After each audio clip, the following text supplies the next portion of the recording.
Following the success of the first Dawn film, it took less than a year for the film's director Farhan Akhtar to announce a sequel. Though Dawn 2 wouldn't come out until the next 5 years, allowing many changes to be made to the script, look and feel of the film, along with a budget almost as much as the collection of the first film. So when it did come out, was Dawn 2 worth it? Let's find out.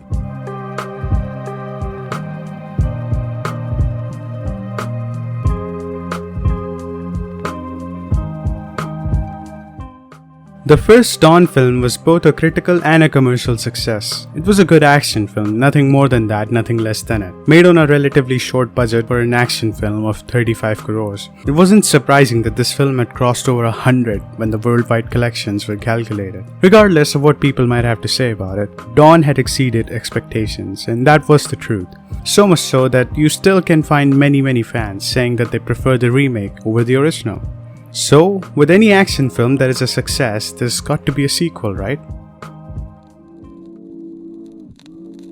Between Dawn and Dawn 2, Shah Rukh Khan starred in some classic films, and some bad ones. But you can't ignore the fact that some of the most versatile and best performances of his career were in this period. From giving us the retro romance classic Om Shanti Om, to one of his best acting performances yet with Chak De India, to more weirder romances like Jodi, to the political drama film My Name is Khan. SRK was seemingly expanding his acting horizons, taking on new endeavors and versatile roles, and mostly succeeding at all of them, while also giving special appearances in kids' horror films to extended guest appearances in drama comedies like Billu Barber, and also some other ventures like the failed superhero film Ravan. It's strange, but it reflects SRK's career, its highs and lows in a short amount of time. But while all this was happening, Farhan Akhtar had already announced that he had been working on a Dawn 2 script, while also starring in a number of movies, delivering some classics even. This had obviously slowed down the pace of Dawn 2 screenplay moving towards completion. Now, Dawn 2 obviously is a film that was bound to happen, some way or another.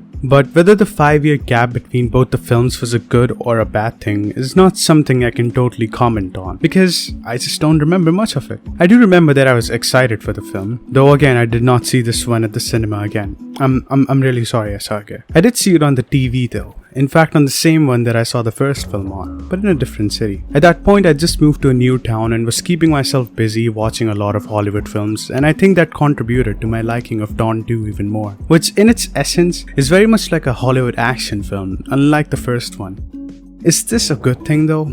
We'll come back to this topic later on in the video. With only a few exceptions like Terminator 2 or Mad Max 2, most film sequels especially action film sequels, are way off compared to their first entries. They're much likely to overdo the good aspects of the first and introduce a lot of things that weren't needed in the sequel without addressing the issues of its source, and thus ending up losing its unique quality. This happens with most films, in any genre, because sequels are a tricky thing to play with. In most cases, they always turn out bad and people always find something negative to look into. This is partly because if you do the same thing again as the first one, and people are like, well, what's different then? What's new in the sequel? And if you do something new, then people are like, oh, it's too different. That's why you have to find the middle ground, which is extremely tough to do. And so the question arises, how is Dawn 2?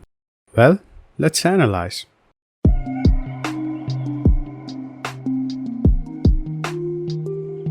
Dawn 2 begins with the recap of the previous film as Dawn lays out a brief scheme for his next set of grand crimes, sort of like a pitch for the sequel. I have to say that the opening of Dawn 2 is better than the first film, but it couldn't have been this way without the first one, even though they're mostly similar, just in different locations and, well, different hairstyles.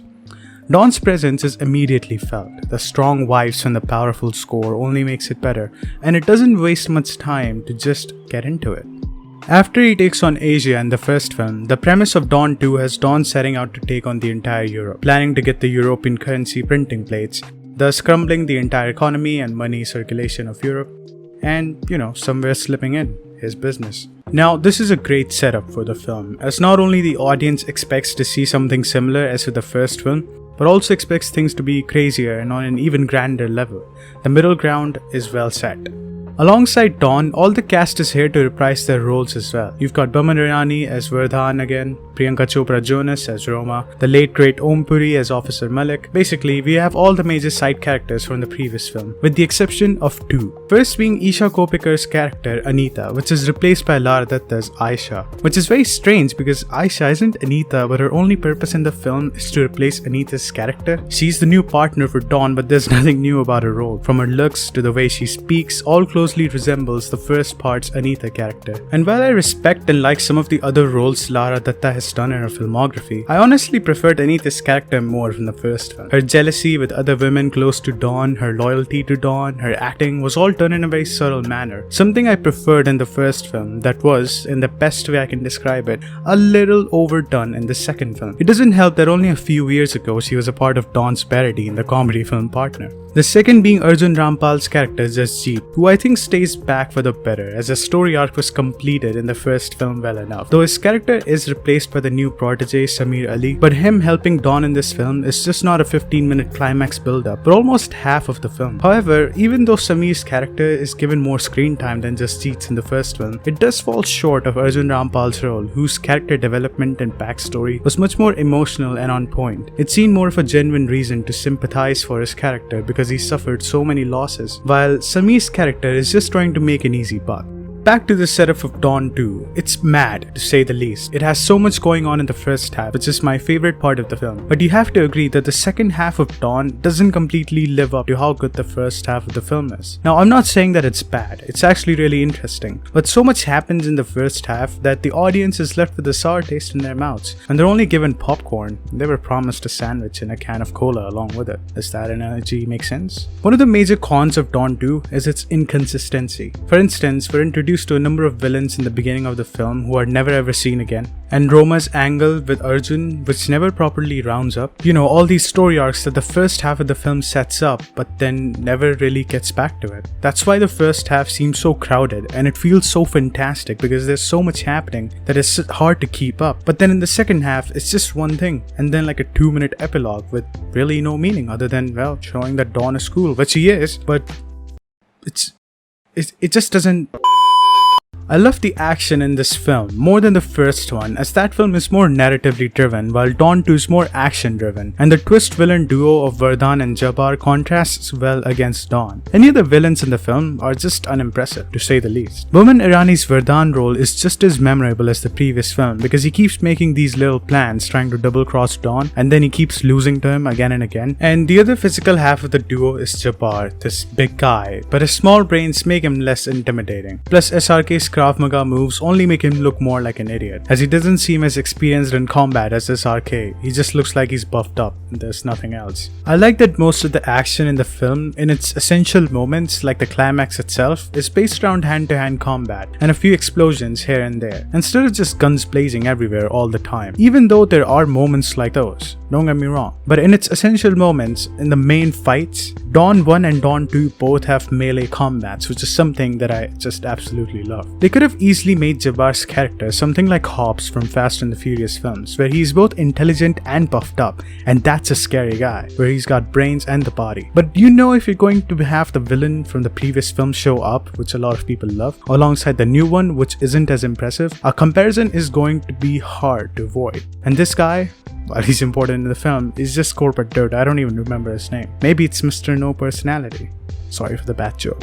My favorite aspect of the film, besides Dawn himself, has to be the character development of Roma, which is first left behind when her angle with Arjun goes nowhere, but it comes back when she's involved with Dawn again, which, to be honest, is really what matters, especially when both have to team up for the final bout in the film. Their chemistry goes beyond the playful back and forth of the first film to almost care and love in the second, an angle that is brought to a beautiful end when Roma is being taken away in an ambulance as Dawn gazes at her, resembling the first film's ending. But unlike Roma's doubts about Dawn's true identity, Dawn just goes off into the night knowing that Roma will be fine. Much like the film's tagline, the chase continues. The twists in this film don't have a lot to do with Dawn himself. Some, like the mask bit, which is a nod to the first film's plot reveal, are just more out there. You can expect them. Though I like how in this film, Don is always 2 steps ahead of everyone, unlike when he was captured by Verdun in the first one. There, he created an opportunity out of adversity. Here, he seems to create opportunities, then convert them to adversities, then back to opportunities again, all by himself, just because he's Don. Everything in the film, the successes, the failures, then become a part of Don's plan. You just can't tell, but it's always going how Don wants it to go. SRK's second coming as Don is just as charismatic as the first film. Honestly, he's done the role better here than the first film. Even though the film is overall less focused on just Don, allowing a lot of side characters to take up the screen time, whenever SRK is on the screen, it feels like an event. The long hairstyle in the beginning is a legendary look, and I hope it returns in some other film of SRK. And so is the other one which he had in this film in Ravan. The physique, the aura, it's all here. And especially the dialogues, which are part cheesy and part narcissistic, but that's Don for you. I'd compare it to something like, I don't know, Batman Arkham Asylum being the first Dons, and Batman Arkham City with Don 2. Wait. What? Even the color grading in both the games and the movies are the same. The green is in the first entry, and then the grey and the red in the second one. Whoa, that's a deduction that nobody else can make. You've got to at least leave a like and subscribe for that. Anyway, the least likable thing about the film is its music, which severely lacks depth this time. Understand that I'm talking about the music, not the background score. I like that. The background score is awesome. It's not inspired, the music, or motivated to enhance the film. It's just sort of there.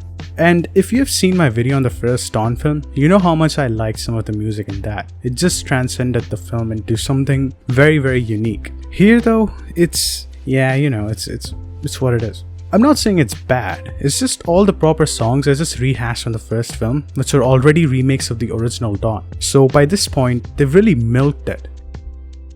I feel like the first Don set up a great franchise in the making, but sadly we only ever got one other Don film. A part of me wishes there were more Don films, but another part of me understands why less is more concept works better for this franchise. It's a sort of event film. I mean, maybe that's why it's an event to even cover the series even on this channel. If you look at it in a positive light, the worst thing about Don 2 is that there is less of it. The commercial runtime of the film also speaks to why it is more Hollywood-like. I wish the second half of the film offered as much as the first half does. But even as how it is, I like Don 2. It's a good action film, much more grounded in what it set out to do and less of experimenting like the first film does. It is pretty transparent that Don 2 doesn't have an inspiring source that it can borrow from. And so the end result is a film that has an original take on a franchise that was built on remaking a cult hit. And what comes to fruition is, it's not too bad. It's actually pretty good.